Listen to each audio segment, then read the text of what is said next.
வணக்கம் நண்பர்களே. இன்னைக்கு நம்ம முருகனின் அருளால் இனி வருகின்ற நாட்கள் அனைத்தும் இனிய நாளாகட்டும். இந்த பதிவில் எதை பற்றி பார்க்க போறோம்னா, யாரெல்லாம் தொடர்ந்து வெள்ளிக்கிழமை நாளில் முருகனை வழிபட்டு வந்தா, தீபம் ஏற்றி வழிபட்டா உங்க வாழ்க்கையில அற்புத மாற்றங்கள் நடக்குன்னு தெரிந்து கொள்ள இந்த ஒரு வீடியோவை நீங்க கடைசி வரைக்கும் ஸ்கிப் பண்ணாம பாருங்க. மேலும் நீங்க புதியவராக இருந்தீங்கன்னா மறக்காம நம்ம சேனலை சப்ஸ்கிரைப் பண்ணிட்டு கூடவே இருக்க பெல் பட்டனை கிளிக் பண்ணிக்கோங்க.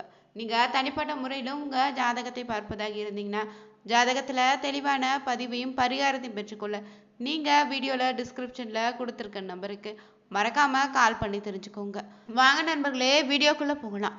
முருகப்பெருமான் பார்த்தீங்கன்னா தன்னை நம்பிக்கையோடு வேண்டக்கூடிய பக்தர்களுக்கு ஓடி வந்து அருளை அளிக்கக்கூடியவர் தாங்க இந்த முருகப்பெருமான். முருகப்பெருமானே வழிபடக்கூடியவங்க நிறைய பேர் இருப்பாங்க.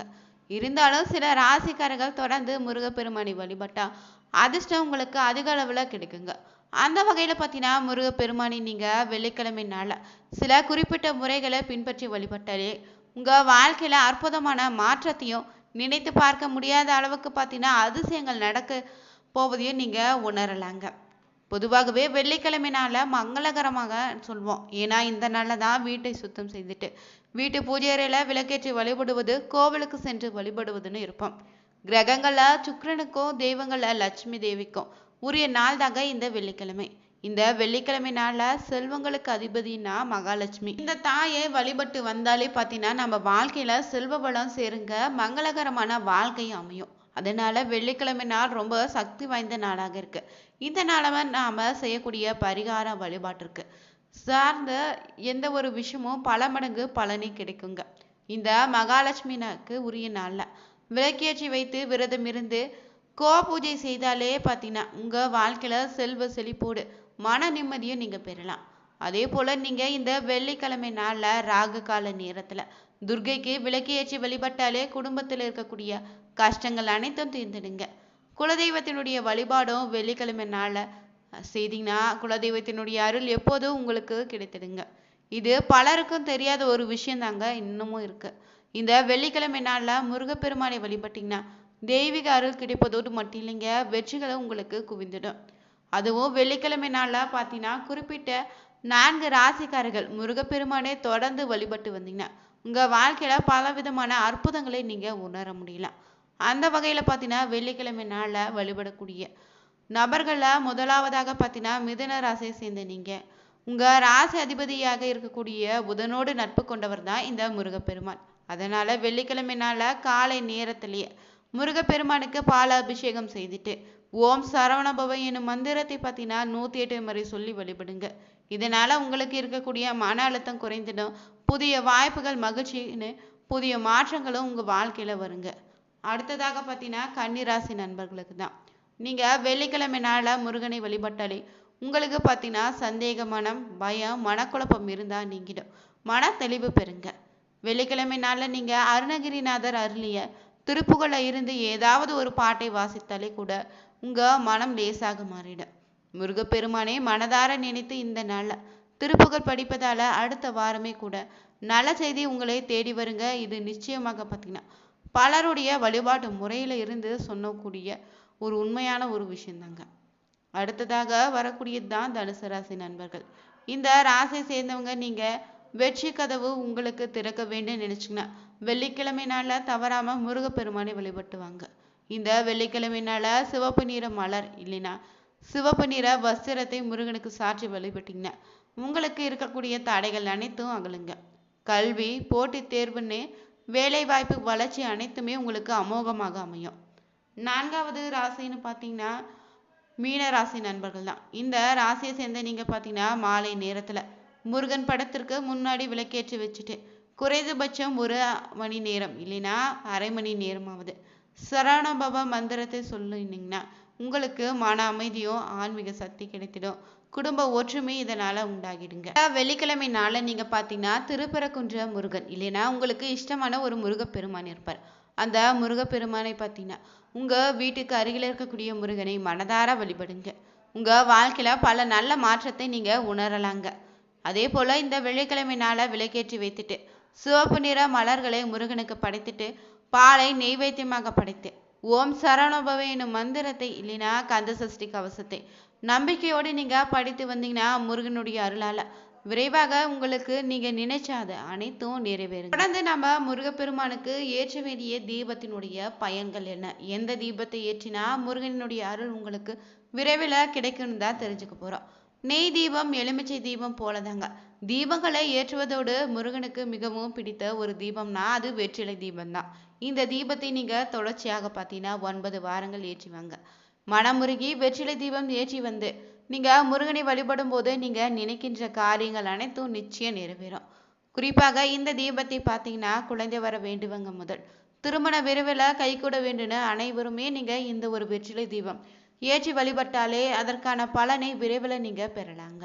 இந்த தீபத்தை எப்போது ஏற்ற வேண்டும்னு தெரிஞ்சுக்கணும். வாரத்துல பார்த்தீங்கன்னா 7 நாட்கள் முருகனுக்கு உகந்த நாளாக இருந்தாலும் முருகப்பெருமானுக்கு உகந்த செவ்வாய்க்கிழமை நாளும் வெள்ளிக்கிழமை நாள்ல நீங்க வெற்றிலை தீபம் ஏற்றுவது ரொம்ப நல்லதுங்க. அதனால நீங்க தீபம் ஏற்றுவதாக இருந்தீங்கன்னா காலை 6 மணியிலிருந்து 7 மணி வரை, மதியமாக பார்த்தீங்கன்னா 1 மணியிலிருந்து 2 மணி வரை நீங்க ஏற்றலாம். இல்லைன்னா மாலை நேரத்துல 6 மணி முதல் 7 மணி வரை இந்த விளக்கேற்றி வழிபடுவது ரொம்ப நல்லதுங்க. அதே போல பார்த்தீங்கன்னா இந்த நாள்ல நீங்க வெற்றிலை தீபம் ஏற்றுவதற்கு முன்னாடியே பூஜை அறையை ரொம்ப சுத்தம் செய்து வச்சுட்டு பன்னீர் தெளித்து சுத்தம் செய்யும் போது வாசனை உங்க மனதை அமைதியாக்கிடுங்க. வெற்றிலை தீபத்தை நீங்க எப்போது ஏற்றினாலும் நுனி இல்லாத வெற்றிலையை பயன்படுத்தாதீங்க. அதே போல பார்த்தீங்கன்னா தீபம் ஏற்றும் போது வெற்றிலையுடைய காம்பியை கிள்ளி விட்டு தாங்க ஏற்றணும். நீங்க இந்த 6 வெற்றிலை நன்கு சுத்தம் செய்துட்டு மஞ்சள் குங்குமம் வைத்திடுங்க. ஒரு தட்டுல வெற்றிலை அனைத்தையும் மயில் தொகை போல விரித்து பரப்பி வச்சுட்டு அதன் மீது பார்த்தீங்கன்னா வேல் இருந்துச்சுன்னா வேல் வச்சிடுங்க. பின்னர் அடுக்கி வைத்துள்ள வெற்றிலையில அகல் விளக்கு 6 வைத்து நெய் ஊற்றி தீபம் ஏற்றி வழிபட்டீங்கன்னா தொடர்ந்து 6 வாரங்கள் நீங்க செய்து வந்தீங்கன்னா முருகனின் அருளால் உங்களுடைய வேண்டுதல் எதுவாக இருந்தாலும் நிச்சயம் நிறைவேறுங்க. மேலும் பார்த்தீங்கன்னா உங்க வாழ்க்கையில் முன்னேற்றம் மட்டும் வேண்டும்னு நினைச்சீங்கன்னா ஏறுமுகத்திலே உங்க வாழ்க்கை அமைய வேண்டும்னு நினைச்சீங்கன்னா நீங்க வழிபட வேண்டிய ஒரே தெய்வம் தாங்க இந்த ஆறுமுகனே. தமிழ் கடவுள்னு நம்ம சொல்லக்கூடிய முருகப்பெருமானை மனதார தினந்தோறும் வீட்டிலேயே நினைத்து வழிபடுங்க. வீட்டில் நெய் தீபம் ஏற்றி வழிபடுவது ரொம்ப நல்லதுங்க. இந்த நாளில் நீங்கள் அரளிப்பூ முடிந்தா முல்லைப்பூவை கூட சூட்டி முருகப்பெருமானை வழிபடுங்க. குறிப்பாக மலை மேலே இருக்கக்கூடிய ஏதாவது ஒரு முருகர் கோவிலுக்கு செவ்வாய்க்கிழமை நாளில் இல்லைன்னா வெள்ளிக்கிழமை நாளில் சென்று தரிசனம் செய்துட்டு வாங்க. உங்களுக்கு முருகனின் அருளால் பல தடைகள் இருந்தாலும் அது விலகிடும். நீங்கள் இந்த நாளை பார்த்தீங்கன்னா முருகனுக்கு தேன் மற்றும் விபூதி வாங்கி கொடுப்பதே ரொம்ப நல்லது. இந்த முருகப்பெருமான் முன்னாடி அமர்ந்து கொண்டு அந்த சன்னிதானத்திலே நீங்க மனதை அமைதிப்படுத்திட்டு மந்திரத்தை 108 முறை உச்சரிக்கணும். அது என்ன மந்திரம்னு பார்த்தீங்கன்னா ஓம் ஸ்ரீ சம் சரவண பவாய நம என்னும் மந்திரத்தை நீங்க 108 முறை மனதை ஒருநிலைப்படுத்தி உச்சரித்து வழிபடுங்க. இத்தனை நாட்கள் தான் வெள்ளிக்கிழமை செவ்வாய்க்கிழமைன்னு கணக்கில்ல. நீங்க உங்க வீட்டுக்கு அருகிலே மலை மேல முருகன் அமைந்திருந்தானா அந்த முருகப்பெருமான் கோவிலுக்கு சென்று தரிசனம் செய்துட்டு இந்த ஒரு மந்திரத்தை சொல்லி வழிபட்டு வாங்க. உங்க வாழ்க்கை பத்தின நல்லபடியாக மாறும். உங்களால் எப்போதெல்லாம் முடியுமோ அப்போதெல்லாம் நீங்க தவறாம முருகப்பெருமான் தரிசனம் செய்துட்டு நியாயமான முறையில உங்களுடைய முன்னேற்றம் இருந்தா அந்த முன்னேற்றம் தடைபடாமல் தொடர்ந்து உங்க பக்கத்துல இருந்து கொண்டே அந்த முருகப்பெருமான் பார்த்தீங்கன்னா உங்களுக்கு அருள்பாலிப்பாரு. முருகனை வழிபட தினமுமே நீங்க குங்குமம் சந்தனம் மலர் மாலை சாட்சி சரவணபை எனும் மந்திரத்தை ஓதி இல்லைன்னா கந்த சஷ்டி கவசம் பாடல்களை பாடி கூட நீங்க வழிபடலாங்க. இந்த முறையில எளிமையான முறையில வீட்டிலே இல்லைன்னா திருச்செந்தூர் போன்ற தலங்களை சென்று இப்படி வழிபடலாங்க. நீங்க முருகப்பெருமனுடைய தொடர்ந்து சரவணபவை என்னும் மந்திரத்தை சொல்லி வழிபடுவது உங்க வாழ்க்கையில பல கஷ்டத்தை போக்கிடும். முருகனை வழிபடுவதால் உங்களுக்கு பத்தினா திருமணம் தெளிந்த ஞானம்னு பகை நீக்கிடுங்க. குழந்தை பாக்கியமும் உண்டாகிடும். மன நிம்மதியும் பெறுவீங்க. தடைகள் அனைத்தும் நீங்கிடுங்க. இதற்கான பலனை பார்த்தீங்கன்னா முருகப்பெருமானுக்கு முழுதார வழிபட்டாலே நிச்சயம் உங்களுக்கு கிடைத்திடுங்க. கந்த சஷ்டி விரதம் போன்ற விரத நாட்கள்ல கடைபிடிப்பதோ தானம் செய்வது நெய் தீபம் ஏற்றி வழிபடுவதோ உங்களுக்கான நன்மைகளை அதிக அளவுல கிடைக்க செய்திடுங்க.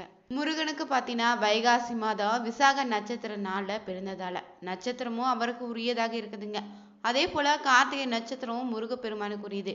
ஏன்னு பார்த்தீங்கன்னா சிவபெருமானின் நெற்றி கண்ணல இருந்து தோன்றிய முருகனே. கார்த்திகை பெண்கள் வளர்த்ததால கார்த்திகை நட்சத்திரமும் முருகப்பெருமானுக்கு உரியதுங்க. குறிப்பிட்ட ராசிக்காரர்கள் பார்த்தீங்கன்னா மேஷம் ரிஷபம் கடகம் சிம்மம் கன்னி துலாம் விருச்சிக ராசிக்காரர்கள் முருகனின் அம்சம் நிறைந்தவங்களாக இருப்பீங்க. நீங்க முருகப்பெருமானை தொடர்ந்து வழிபட்டீங்கன்னா உங்களுக்கான அதிர்ஷ்டம் அதிக அளவுல கிடைத்திடுங்க. இந்த வீடியோ உங்களுக்கு பிடிச்சிருந்தா லைக் பண்ணுங்க, ஷேர் பண்ணுங்க, கமெண்ட் பண்ணுங்க. மறக்காம நீங்க நம்ம சேனலை சப்ஸ்கிரைப் பண்ணிட்டு கூடவே இருக்க பெல் பட்டனை கிளிக் பண்ணிக்கோங்க. அனைவருக்கும் நன்றி நண்பர்களே.